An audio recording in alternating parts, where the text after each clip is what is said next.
හරිම සුමුදුයි.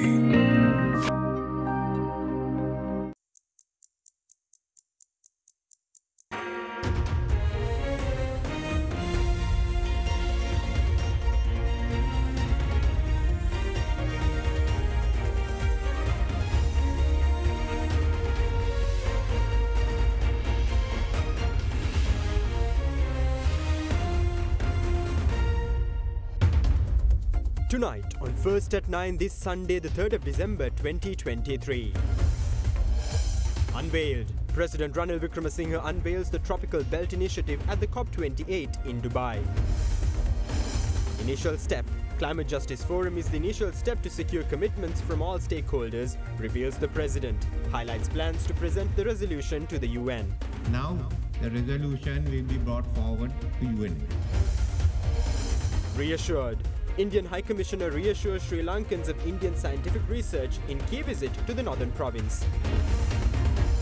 Understanding taxes. Economics professor highlights that policymakers must understand limits to tax hikes, urges the government to adopt tech-based mechanisms to gauge individual income. The government does not have an effective technology-based mechanism to understand people's income. ඔබේ විශ්වාසය දෙනු සෙන්සුරයින් දැන් ළඟමැති ෆාමසියෙන් ලබාගත හැක. From AdaDerana, this is AdaDerana First at 9. Live from Studio 24 in Colombo. Good evening and welcome to AdaDerana First at 9. I'm AdaDerana Singh joining you live with the latest in Sri Lanka and around the world. Now in your top story tonight, in a bid to address the ongoing issues of global warming, President Ranil Wickremesinghe unveiled the Tropical Belt Initiative yesterday at the COP28 summit in Dubai. Addressing the event yesterday, the President further expressed his views on collaborating with the Indian Ocean Rim Association to promote the blue economy and create a sustainable Indian Ocean, while further highlighting that the combination of the Tropical Belt Initiative and efforts in the Indian Ocean may create the world's largest global sink for carbon emissions. Meanwhile, in other related news, the International Climate Change University was officially launched by President Ranil Wickremesinghe today. At the COP28 in Dubai yesterday, President Ranil Wickremesinghe unveiled the Tropical Belt Initiative, a visionary plan aimed to address the challenges of global warming and securing sustainable development for nations within the tropical belt. We looked at the tropical belt because tropical belt, as you know, is really the key to global warming. How do we safeguard the tropical belt? How do we strengthen the tropical belt? There are forests to be invested, there are swamps, there are mangroves. So let's invest it, make it commercial investment, make use of the energy potential, make it one big initiative where you have a plan, you turn it out. Even the initiative itself is not one single country, but it will be looked at by the different agencies, and you have a tropical belt initiative and see how much of it can be open for commercial investment. What is left over is the issue of how do you raise the funding. How much comes from outside, how much comes from within. We had to think outside the box. That was the only way to go in, and also realize that the private sector, so the private funds that will do the trick.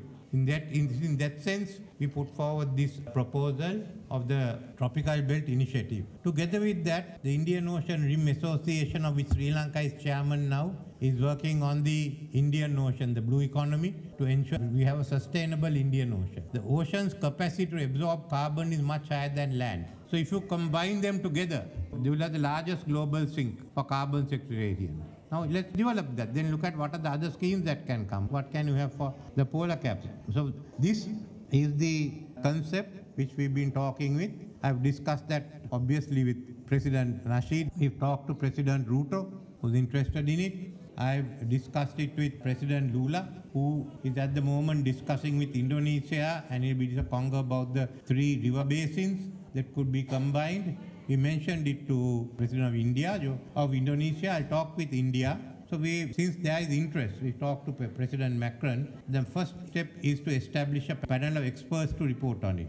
But backing this up is already another concept, the International Climate Change University. We want to start, which will handle the capacity building and also the central research. I've already discussed with 1 or 2 countries. We are doing a joint project between Sri Lanka and Maldives. Will be the campus for island states, small island states. We have set aside about 600 acres for this campus, but we need all the technical assistance. It will be a stakeholder university. unless we made a break from the conventional thinking, there was no possibility of ever mobilizing the funds that are needed. And I hope this will lead the way for other initiatives in other parts of the globe. Meanwhile, in a move to address the concerning challenges posed by the climate change and the need for robust institutional frameworks, the International Climate Change University was officially launched by President Ranil Wickremesinghe today. The International Climate Change University was officially launched by President Ranil Wickremesinghe today. Acting as a stakeholder university with contributions around the world, the ICCU aims to foster capacity building and central research. Further, the President highlighted that several nations including Bangladesh, Moldova and Seychelles have already pledged to support the university.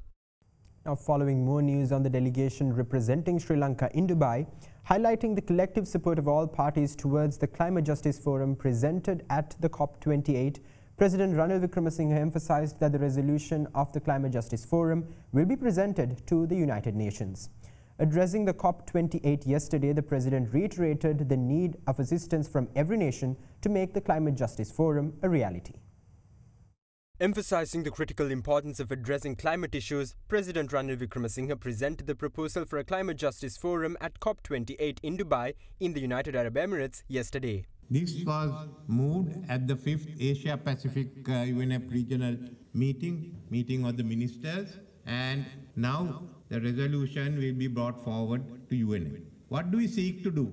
This is the first move to get everyone committed to contributing and help. When the Transitional Committee report came in, they have not mentioned who should contribute and what they should do. For me, that is the biggest gap in this. Here we will not talk of amounts. We will have a constructive discussions. We want everyone so that we can talk of what we are going to do, how we are going to achieve it, and at the end we'll see how we can contribute. It's not merely what countries can give. There are a lot of it which can be used, done through commercial investments, and as President Nasheed said, there are a lot of loans. The global debt is tied up to this issue. Global debt cannot be in any way separated from loss and damage. So we've got to dump everything together and then work it. Now it's easier said than done about the CJF, because once we have to move it and UNEP, we have to ensure that everyone is going to support it. Looking at the rearguard actions, that's a difficult issue. We spend more fighting in Ukraine or bombing Gaza than we are prepared to give for the loss and damage fund. That is the actual position, whether you like it or not. So we've got to change it. So first thing is to get countries to back this initiative. I'm happy that Uganda will be able to help us. And certainly, I think the non-aligned conference in Kampala is also a good place to discuss it. It's just 2 weeks before the UNEP meeting. I spoke to President Ruto, and President Ruto is willing to support it. We've spoken to the President of Maldives. There are others. Prime Minister of Pakistan will speak with the Prime Minister of India and others. But let us all get together, those who are committed, UNEP, all of us. And I've asked not only the Minister of Environment, but the Minister of Foreign Affairs to spearhead to get this resolution passed. What do you do after that? Let's first get this passed. If it's not passed, there's no after that. So our first focus is in getting it passed and get international support. We will have the discussions, we will have plans. Meanwhile, on the sidelines of the United Nations COP28, President Ranil Wickremesinghe also met with Brazilian President Luiz Inácio Lula da Silva yesterday. Highlighting the challenges posed by the climate crisis in both countries, President Wickremesinghe extended an invitation to the Brazilian president to join the Tropical Belt Initiative. The PMD further added that President Wickremesinghe extended an invitation to the Brazilian president to engage in an official visit to Sri Lanka. President Ranil Wickremesinghe also met with billionaire philanthropist and Microsoft's co-founder Bill Gates during the COP28 in Expo City, Dubai. Accordingly, their discussions centered around global challenges and Sri Lanka's potential leadership in the tropical belt. Now, Sri Lanka's former resident representative to the International Monetary Fund, Dr. Nadeem Haq, says Sri Lanka should open up its economy and limit government intervention to allow the free market to operate on its own subsequent to the debt restructuring process. Joining our program at Hyde Park with Indivari Amuwatta, Dr. Nadeem Haq further said that in order to have an innovative manufacturing industry in the future, the country must take more risks from the economic perspective and also push industries to be globally competitive. Also joining the program, Professor of Economics at the University of Colombo, S.P. Premaratna, says having a high literacy rate is not enough and that the government policy must include innovation while also improving the quality of education within the country. Talking about an innovative economy or a manufacturing economy, how do you think Sri Lanka should look at this situation now? Yes, you have to spend more on education, but depends on what kind of education. We spend a lot on education, but the quality is very bad. So I think our issue is not expenditure on education. Our issue is the quality of education. Are we producing global level research? Are we even trying to do research? And most important of all is the government. Is the government ready to take research? Does the government demand research? It doesn't demand research. Then at the same time, when you set up an industry that's protected, that industry doesn't demand research. We want an industry, whether it's manufacturing, whether it's hoteling, whether it's tourism, whether it's retail, it has to be a globally competitive industry. Think about it. McDonald's makes hamburgers. Look at how much money they make. Think about it. Starbucks makes coffee and tea. Sri Lanka is the largest tea producing country in the world. Sri Lanka has a great tea. I was there. I remember going to the tea auction. What have you done with the tea? Sri Lanka is not the tea capital of the world. It should be the tea capital of the world. Why is it not a tea capital of the world? Because you guys have too many restrictions on your tea auction, on your tea market, etc. Let's open up the tea market. Let Sri Lanka compete in the tea market. You had some great brands, I remember. I still get them in Pakistan, Dilma, etc. Why are they not internationally competitive? What are the drawbacks to them? I think you have to go where the market wants to go. Government can't dictate. Government, as Milton Friedman used to tell me a long time ago, if you're so smart and you know what the market is doing, then go get rich. I don't know where the market wants to. But I know one thing. If you let the market work, it will find its own equilibrium. So the government has to get out of the way and let the market work. Talking about innovation, research or a manufacturing economy, do we create, yes, of course we produce the brains, but there is brain drain. But what is missing here? What's the missing formula? I think the innovation is because we live in the fourth industrial revolution and move into fifth industrial revolution. But still our thinking like a first industrial revolution, the agriculture age. So that's a very important area, the innovation. Whatever the government policy has to look at the innovation. Our education, right, today also we are doing the study for achieving the sustainable development goal. In Sri Lanka, even doing nothing, by 2028 we reach the 100%. So something wrong we expend in education. Everybody say we have to spend more in education, but we try to develop scenarios to, for example, increase the 20% of education. So that way, that by 25 we reach the optimal level. So the missing point here, the education, the quality education, like what we already discussed. Quality education, we don't have STEM education, science, technology, and also university. You see, in Sri Lankan, about 60% enter the university who pass the A-level. And the university degree, that level education very important. Though we say the 96% read and write, that's not enough. So the innovation, when you mention the innovation, is the key pillar, the economy. Without innovation, you can't move. That's the productivity also. What we try to reliance on the foreign technology. Either we buy from China or India. We don't try to develop our own technology. That is our wrong with our education system also. You have to be innovative in everything you do in this world. Unfortunately, we want to retain a colonial system. We want to retain the past. We want to protect people. We don't want to take a risk with moving into the future. Professor is right that we need innovation, but Professor Saab, innovation also requires risk-taking. If you protect everything under the sun, there's no risk-taking. I think the government has to get out of the way. The government has to shrink itself, and the government has to allow Sri Lanka to become a Dubai, allow Sri Lanka to become an open economy, allow Sri Lanka to welcome everybody with open arms, and allow Sri Lanka to invest in anything, gambling, it could be anything. That's the kind of risk you need to take when you're in deep trouble. Now, in other key local developments, issuing a statement yesterday, the Indian High Commission commented on the Indian High Commissioner Gopal Bagle's visit to the northern province of the country, while also emphasizing India's unwavering commitment to the growth and well-being of Sri Lanka. During his visit to the north, the Indian High Commissioner reassured the northern Sri Lankans of the benefits of India's scientific research and expertise in commercially sustainable development of fisheries in Sri Lanka. According to the Indian High Commission yesterday, the Indian High Commissioner Gopal Bagle has completed his 3-day official visit to the northern province of Sri Lanka from the 29th of November to the 1st of December. During his visit to the northern part of the country, the Indian envoy in Colombo emphasized New Delhi's unwavering commitment to the growth and well-being of the nation's citizens through enhanced development cooperation and expanded economic partnership.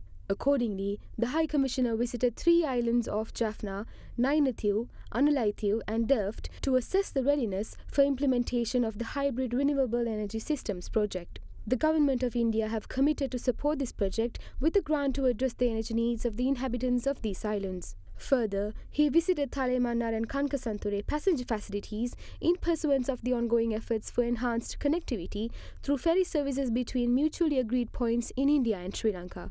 In order to demonstrate the importance of building railway infrastructure for the benefit of Sri Lankans, the delegation travelled by rail from Colombo to Madhavachiya in modern coaches supplied under an Indian credit line. The train journey further provided an opportunity to experience the riding comfort offered by the upgraded railway line from Anuradhapura.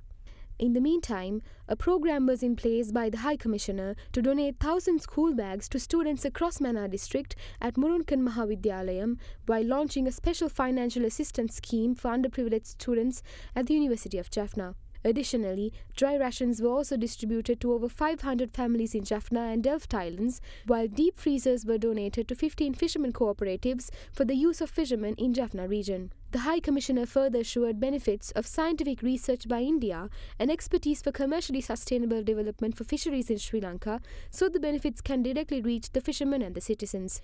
At the Indian Peacekeeping Forces Memorial in Jaffna, the High Commissioner paid homage on the 1st of December to the Indian soldiers who were killed in action in Sri Lanka. And now we take you to some news on the recently much talked about health sector of the country. The Minister of Health announced the appointment of an acting director and an acting deputy director to the Medical Supplies Division of the country. Accordingly, Dr. Dedun Dias has been appointed as the acting director of the Medical Supplies Division, while Dr. Sudha Dharmaratne has been appointed as the acting deputy director. The director and the deputy director of the Health Ministry's Medical Supply Division and 2 other high-ranking officials of the division were recently arrested and remanded over the alleged incident of importing a batch of substandard immunoglobulin vials by forging documents. Meanwhile, on the 24th of November, the Criminal Investigation Department had submitted a report pertaining to the investigations into the alleged incident to the Maliga Kanda Magistrates Court.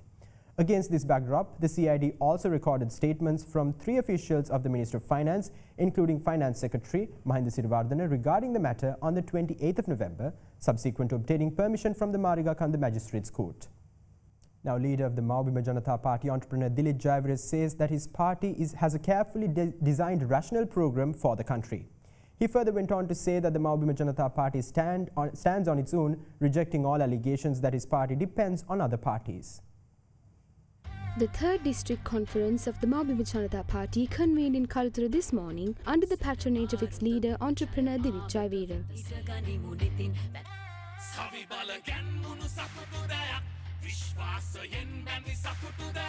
අප සියලු දෙනාම දේශපාලයෙන් තොරව අපි එකතු වෙන්නට ඕන. ව්‍යවසායික රටක් බිහි කිරීම සඳහා අප සියලු දෙනාම එකතු වී විශේෂයෙන්ම භාෂාව ඉගෙන ගැනීමේ අයිතිය අපි සියලු දෙනාටම අපි ලබා දෙන්නට ඕන. අප දෙමළ භාෂාවල අපි සිංහල උගන්වන්නට ඕන. ඒ වගේම සිංහල භාෂාවල දෙමළ උගන්වන අධ්‍යාපන ක්‍රමයක් අපි ගේන්නට ඕන. සමීක්ෂණ අනුව මේ රටේ ඡන්දදායකයන් 60ක් තවම තීරණය කරලා නැහැ අපි කාටද සහයෝගය දෙන්නේ කියලා. තවම කල්පනා කරනවා. පසුගිය ඡන්දේ 169 කොහෙටද යන්නේ? අන්න ඒ ප්‍රශ්නෙට උත්තර දෙන්න තමයි අපි මේ පක්ෂය ආරම්භ කළේ. මේ පරණ දේශපාලනය නෙමෙයි අලුත් තරුණ පරපුරක් නියෝජනය කරන හැකියාව නියෝජනය කරන ව්‍යවසායන් නියෝජනය කරන දිලිත් ජයවීර වැනි තරුණ පරපුරේ නායකයින්ට මේ රටේ නායකත්වය බාර දෙන්න දැන් කාර්යය ඇවිල්ලා තියෙනවා. පරණ දේශපාලනඥයෝ වැඩක් නැහැ අපි ඇතුළුව. පහුගිය අවුරුදු ගණනාවක රටේ සම්පත් එක තැනකට උරාබමින් රටේ ජනතාව දුප්පත්කමේ අඩියට දාපු පිරිසක් ජනතාව ප්‍රතික්ෂේප කළා. ඒ පිරිස්වල නම් අපේ පක්ෂයට ආඳන්නට අපිට විරුද්ධය දැන් උත්සාහ කරනවා. අපි එකක් පැහැදිලිව කියනවා පිටිපස්සෙන් නූල් සූත්‍ර කරකවන්නට කිසිම දේශපාලන පක්ෂයකට වෙනත් කිසිම දේශපාලන පවුලකට හැකියාවක් නැහැ. අයුත්තකට අත් දෙක ඔසවන්නේ නැති එඩිතරකම ඇති සැබෑ තාරුණ්‍ය හඳුනන නායකයෙක් මෞබිම ජනතා පක්ෂයේ දිලිත් ජයවීර රටේ නායකත්වයට පත් කර ගැනීමටයි අපේ මේ අව්‍යාජ උත්සාහය. මං හිතන්නේ මේ දේශපාලන ආගමනය කවුරුත් මේ දේශපාලනඥයින් හෝ දේශපාලන පක්ෂ බලාපොරොත්තු වුණා කියලා. ඒ නිසා තමයි ඔවුන් ඒ සඳහා විවිධ විග්‍රහයන් දෙන්නේ. මේ මුක්කු ගහන පක්ෂයක් හැටියට හඳුන්වන්නේ. එහෙම නැත්නම් ඡන්ද කඩන එන පක්ෂ හැටියට හඳුන්වන්නේ. එහෙම නැත්නම් වෙනත් පක්ෂයක කොටසක් හැටියට හඳුන්වන්නේ. ඒසේ වීමට අපි කිසිසේත්ම ඉඩ තියන්නේ නැහැ. අමාරුවෙන් ඉන්න ජනතාවට සතුටු දෙයක් නිර්මාණය කරන්න පුළුවන් වැඩපිළිවෙලක් එක්කයි අපි එන්නේ. අපි මේ සතුටින් සිටිය යුතු රටක දුක් විඳින්නේ. අපිට වැඩපිළිවෙලක් නැති නිසා, ඒ වගේම මේ දූෂිත දේශපාලන ක්‍රමය නිසා බව අපි සියලු දෙනා මතක තියාගන්නට ඕන. වැඩපිළිවෙලක් නැති වෙලා තියෙන්නේ ඒ දූෂිත දේශපාලනයේ පැවැත්ම සඳහා බව අපි මතක තියාගන්නට ඕන. ඒ නිසා මම විශ්වාස කරනවා අපේ මේ තාර්කික වැඩපිළිවෙල තුළ ව්‍යවසායකත්වය මතු කරමින් දුගීම දුගී ඊටාම අමාරු ආර්ථික ප්‍රශ්න වලින් පෙළෙන ඒ අවසාන කුටුම්බයටත් අවසාන ගෙදරටත් අපිට අවශ්‍යයි ව්‍යවසායකත්වය ගෙනියන්නට. ඔවුන්ගේ ආත්ම ශක්තිය, ඔවුන්ගේ ජවය හා ඔවුන්ගේ විශ්වාසයන් එළියට ගන්නට අපි සංඛ්‍යා දත්ත සමීක්ෂණ හොඳට දන්න පක්ෂයක්. ඉතින් ඒ නිසා මේවා හරියට බලලා කොහොමද කරන්නේ කියලා අපි ඔබ වෙත ගෙන එනවා. ඔබට ප්‍රතික්ෂේප කළ නොහැකි වැඩපිළිවෙලක් අපි යෝජනා කරනවා. මේ සියලු සමෘද්ධිලාභීන්ට තමන්ට ජීවත් විය හැකි ආදායමක් ලැබෙන වැඩපිළිවෙලක් ඔබට ඉදිරිපත් වෙන තත්ත්වයක් ඇති කිරීමට අපි කැප වෙනවා. Now bringing to you more developments on the political front, leader of the National People's Power, Anrukumara Dissanayake, emphasized that the present political changes in the country are simply swaps between successive governments and not social transformations. Meanwhile, independent MP Dallas Alhaperumas says that the biggest issue of the country is the lack of proper leadership. And now we bring to you the latest remarks made in the political arena during the day. ජනාධිපතිවරයා ඒකාන්තයක cabinet මණ්ඩලයේ සමහර සමාජිකයන් තවත් අන්තයක ඉන්නේ. හැබැයි ජනාධිපතිවරයාත් එක්ක බදාගෙන ඉන්න තව කීප දෙනෙකුත් ඉන්නවා. කොහොම වුණත් මේ අර්බුදේ වැඩි කල් යන්න ඉස්සලා පුපුරලා යනවා. සමාජ පෙරළි සිද්ධ වෙන්නේ නැහැ. අපිට උවමනාව තිබ්බාටම සමාජ පෙරළිය සිද්ධ වෙන්න නම් තත්වයන් මෝරණ්ඩු වුණා. ආණ්ඩු පෙරළි සිද්ධ වෙන්න එහෙම වෙන්න ඕනේ. රනිල්ගේ ආණ්ඩුව තිබ්බාම කොහොමත් ඒක අප්‍රසාදයටපත් වෙනවා. රාජපක්ෂ කුණු කානුවට ඔළුව අල්ලගෙන හිටපුවාම ඔළුවට ඔටුන්න වැටෙනවා. බල මණ්ඩල හදන්නත් ඕනේ. ජනතාව දැනුවත් කරන්නත් ඕනේ. මේ තරම් මහන්සි වෙන්නත් ඕනේ. ඔටෝ ඒවා සමාජ පෙරළි නෙවෙයි. ඒවා ආණ්ඩු පෙරළි විතරයි.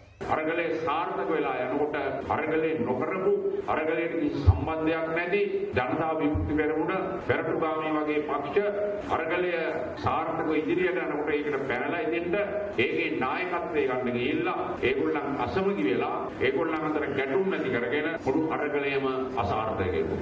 මේ රටේ මේ මොහොතේ තියෙන බරපතලම ප්‍රශ්නේ මොකක්ද? කෙනෙක් කියයි ආර්ථික ප්‍රශ්නේ. තව කෙනෙක් කියයි දේශපාලන ප්‍රශ්නයක්. මට හිතෙන්නේ මේ රටේ තියෙන බරපතලම ප්‍රශ්නේ තමයි නායකයින්ගේ ප්‍රශ්නේ. මම මේ අදහස් කරන්නේ දේශපාලන නායකයෝ විතරක් නෙමෙයි. හැම සමාජ තීරුවකම නායකයින්ගේ අර්බුදයක් තියෙනවා. නායකයෝ නෑ. ශ්‍රී ලංකා නිදහස් පක්ෂයේ ප්‍රමුඛ අපි දෙවන්තම සන්ධානය හදනවා. එදාට අපි කල්පනා කරමු කාටද අපි උදව් කරන්නේ? කවුද අපේ අපේක්ෂකයා? ඒක ශ්‍රී ලංකා නිදහස් පක්ෂයේ අපේක්ෂකෙක් වෙන්න පුළුවන්. එහෙම නැත්නම් සන්ධානයේ අපේක්ෂකෙක් වෙන්න පුළුවන්. මතක තියාගන්න. අපිට හරි වැඩ පිළිවෙලක් දෙන්නවා. අපි දිනලා මාස 6න් අපි ගෙවල් වලට එනවා. දැන් මේ අද දේශපාලනය 2019 වෙනි ඉස්සර දේශපාලනය නෙවෙයි. ඉතින් අපි ආවයි කියන මැජික් දාන්න බෑ. මේක හරියට පිළිතුරු පහදලා දෙන්නවා. නැත්තම් වෙන්නේ මොකද? උල්ට හොඳයි රණිල් හිමියන් කියලා තමයි අපේ ගෙවල් වලට. Now join us on the other side of the short commercial break to find out what former Central Bank Governor Dr. Indrajit Kumaraswamy had to say about the new pieces of legislation governing Sri Lanka's economy. Stay with us.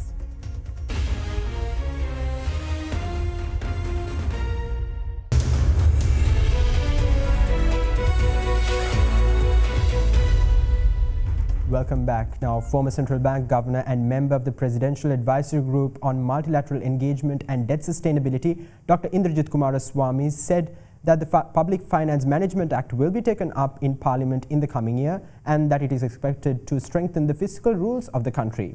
Addressing a symposium in Colombo, the former Central Bank Governor also says the new Public Finance Management Act will support the country to achieve its primary surplus targets. Commenting on the Central Bank Act passed earlier this year, Dr. Kumaraswamy says that if the Act had been passed in 2019 when it was first brought into the Parliament, the tax cuts implemented would have been impossible. There is a new public finance management bill that is expected in Parliament early next year. I haven't seen the bill. When looking at the present EFF, these are all under the auspices of the EFF, but it is a mistake to say that these things are imposed on the IMF. We in the central bank fought tooth and nail to say strengthen the rules of the Fiscal Management Responsibility Act. We fought for the new central bank, the things in the new central bank act. So an article by my good friend of mine saying that the US government has asked the central bank act to be brought in. We struggled very hard with that new central bank bill, and in the time I was there, and the governor has brought it to fruition and conclusion. So on this fiscal management bill that's coming in, I think the fiscal rules are going to be strengthened, and they're going to be embedded in law. This is the thing. So we were doing all these things. We were having a flexible inflation targeting regime. The Monetary Board took a decision in early 2019 or end 2018 not to participate in the primary auction for treasury bills. That is avoid the most egregious form of money printing in common parlance or deficit financing. All these things were reversed. So now, hopefully, one, the fiscal rules will be strengthened. Primary surplus, 2.3% has to be achieved by 2025 and maintained for the subsequent 7 years or whatever it is, or 7-8 years. This is important because what does a primary surplus mean? It is total revenue minus total expenditure, excluding interest. That means you are meeting the expenditure of the current year through revenue collected in that year. So you're not adding on to the stock of debt. So there was a change beginning to take place, and hopefully this time around, the primary surplus will become an operating target in the new fiscal management bill. And if you embed it in law, I hope very much that it becomes much more difficult to breach fiscal deficit going forward. The same with the central bank Act. This bill actually got to Parliament in 2019. I must say the one thing I was doing my utmost to do before leaving the central bank in December 2019 was to get this bill enacted. For various reasons, it got delayed. It got to Parliament, but we ran out of parliamentary time. If we had got that act through, I don't think it would have been possible to cut taxes in the way we did, because the central bank would have been prevented from participating in the primary auction for treasury bills. It wouldn't have been able to finance the budget in the way it subsequently did. And without that financing, nobody would have dared to cut taxes in the way they did. So we could have avoided all that. But sadly, we couldn't get it through Parliament. Now, certain Sri Lankan economic experts say that increased tax rates will further dampen the tax revenue of the government, as it will lead to further economic contraction.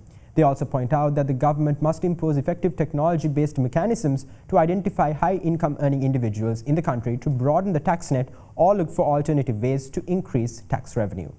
Giving us a broader understanding of those views today, we have Professor of Economics Siruma Laberatna on our segment Understanding Taxes in Sri Lanka.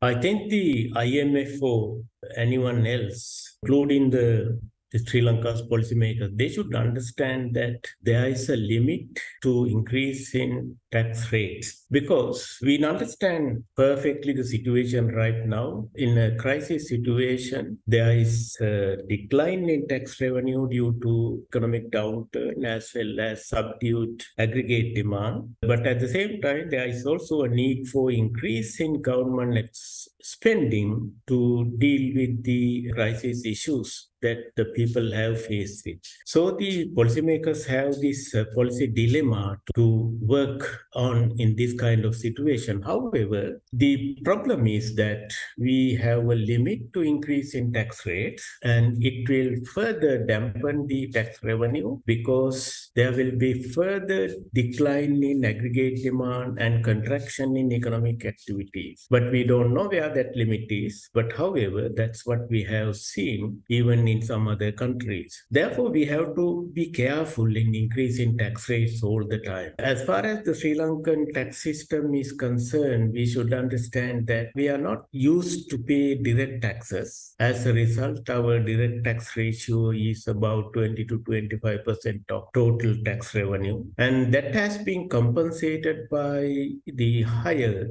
and multiple indirect tax rates, including those imposed on import trade, which makes the things much more complicated and also affecting the country's economic growth and the open economy. Sri Lanka is no more an open economy, although rhetorically we used to say that our restrictions on international trade, I'm referring to the restrictions even before before the COVID pandemic, much higher than in terms of tax rates applied on import trade compared to many other countries in the region. So given this situation, increase in taxes, increase in VAT rates, and these things may not do well. Perhaps we have to consider some other ways to do that. The basic issue has to be sorted out. The government does not have an effective technology-based mechanism to understand, to know, to record people's income, wealth, and expenditure. That's the basic starting point to deal with our tax issue, and we had enough time to at least to initiate this program.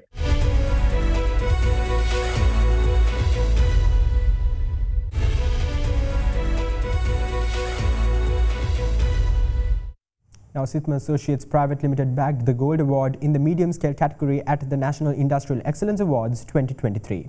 In the meantime, Standard Chartered Sri Lanka announced the conclusion of its correspondent banking regional conference for 2023. With that, let's take a look at the latest in Sri Lanka's corporate sector. Sithma Associates Private Limited, a leading printing and packaging service provider in the country, bagged the Gold Award in the medium-scale category at the National Industrial Excellence Awards 2023, organised by the Industrial Development Board. The awarding ceremony was held at the Nelumpukana Mahinda Rajapaksa Theatre in Colombo under the patronage of President Ranil Wickremesinghe. The award was received by the company's Managing Director Harendra Ganewatta, Chief Financial Officer Romesh Eshan and Head of Sales Diluk Prasad. In the meantime, Standard Chartered Sri Lanka announced the conclusion of its correspondent banking regional conference for 2023, held in Colombo from the 23rd to the 24th of November. Attended by senior representatives from more than 55 banks across the ASEAN and South Asian region, the event served as a pivotal platform for sharing insights, fostering collaboration, and advancing the landscape of correspondent banking. Discussions spanned the digitization of global payments and trade, navigating the evolving compliance landscape, and exploring the latest global and regional macroeconomic trends.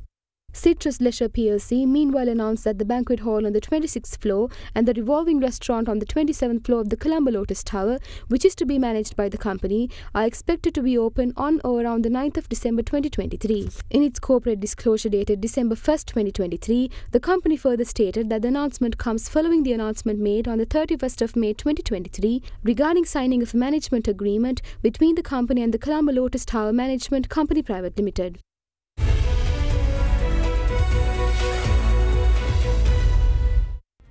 And with that, we wrap up tonight's edition of AdaDerana First at 9. Stay in touch with us on www.adaderana.lk for the latest developments around the clock. Thank you. Have a great night.